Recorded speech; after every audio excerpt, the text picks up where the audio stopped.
Don't you just hate it when you misplace things? You know, little stuff. Your reading glasses, your car keys, your soul. Bieberman's Soul by Mike Resnick. Read by Karl. When Bieberman woke up on Wednesday morning, he discovered his soul was missing.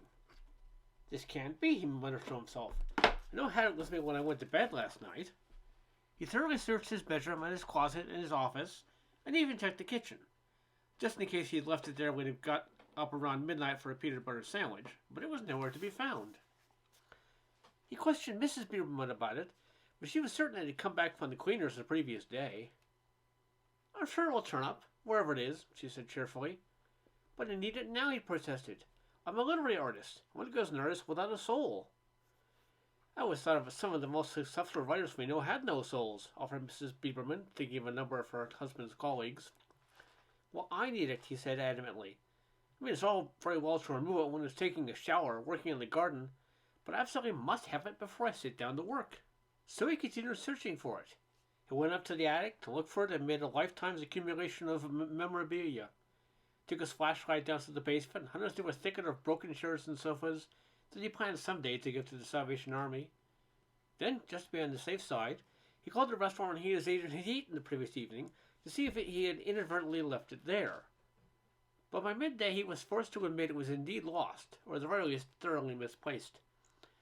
Can't wait any longer, he told his wife. It's not as if I'm a best-selling author. I've deadlines to meet and bills to pay. I must sit down to work.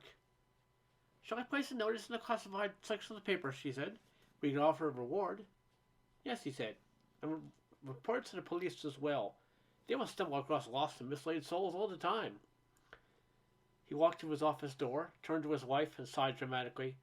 In the meantime, I suppose I'll have to try to do without it. So he closed the office door, sat down, and began to work.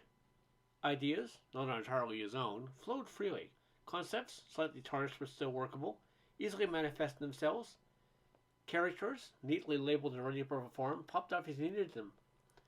In fact, the ease with which he achieved his day's quota of neatly typed pages surprised him.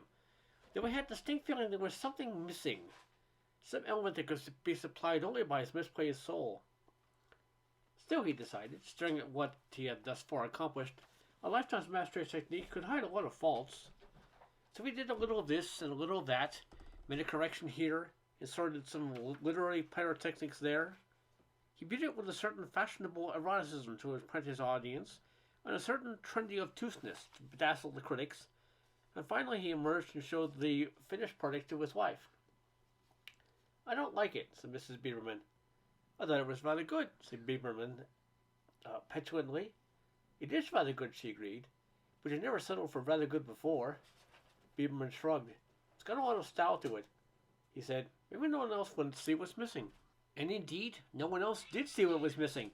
His agent loved it, the public loved it, and most of all, his editor loved it. Bieberman deposited an enormous check on his bank account and went back to work. What about your soul? Asked his wife. Oh, make sure the police are still looking for it, by all means, replied Bieberman. But in the meantime, we must eat, and technique is not, after all, to be despised. His next three projects got higher advances and still more critical acclaim. But now he'd also created a public persona, articulate, worldly, with just a hint of the sadness of one who suffered too much for his art. While he still missed his soul, had to admit this new situation in the world was not at all unpleasant. We have enough money now, announced his wife one day. Why don't we take a vacation? Surely your soul will be found by then. If it isn't, perhaps we can get you a new one.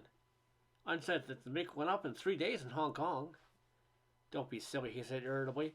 My work is more popular than ever. I find you making good money. It's hardly time for a vacation. Weren't you a lot thinner when I married you? He began sporting a goatee and a hairpiece after his next sale, started working out in a neighborhood gymnasium, so he wouldn't feel awkward and embarrassed when sweet young things accosted him for autographs at literary functions. He brought a number of surefire jokes and snappy comebacks, made a circuit of the television talk shows, even began work on his autobiography, chasing on those facts that seemed dull or mundane. And then, on a cold winter's morning, a police detective knocked at his front door. Yes, said Bieberman, puffing a Turkish cigarette to a golden holder and eyeing him suspiciously. The detective pulled out a worn, tattered soul and held it up. This just turned up on a pawn shop in Jersey, said the detective. We've a reason it might just be yours. Let me just step in the bedroom and try it on, said Biederman, taking it from him. He walked to the bedroom and locked the door behind him. Then he carefully unfolded the sole, smoothing it out here and there and trying not to wince at its sore condition. He did not try it on, however. It was quite dirty and shop-worn, with no way to know who had been wearing it. Instead, he began examining it thoroughly, looking for telltale signs. A crease here, a worn spot there, most of them left over from his college days, came to the inescapable conclusion that he was indeed holding his own soul. For a moment his elation knew no bounds. Now at last he could go back to producing works of pure art. Then he stared at himself in the mirror. He'd have to go back to living on a budget again, and of course there'd be no more spare time, for he was a meticulous craftsman when he toiled in the service of his art. Biederman frowned. The incident things would seek someone else's autograph. The television host would flock to a new bestseller, and the only literary function he would attend would be for some other author. He continued staring at the new improved Biederman, admiring the well-trimmed goatee, the satin ascot, the tweed smoking jacket, the world-worried gaze from beneath half-lowered eyelids. Then, sighing deeply, he unlocked the door and walked back to the foyer. I'm sorry, he said, as he handed the neatly folded sole back to the detective, but this isn't mine. I apologize for taking up the valuable time of a world-famous man like yourself, sir, said the detective. I could have sworn this was it. Biederman shook his head. I'm afraid not. Well, we'll keep plucking away, sir. By all means, officer, said Biederman. He lowered his voice confidentially. I trust you be very discreet, though. Wouldn't do for certain critics to discover that my soul was missing.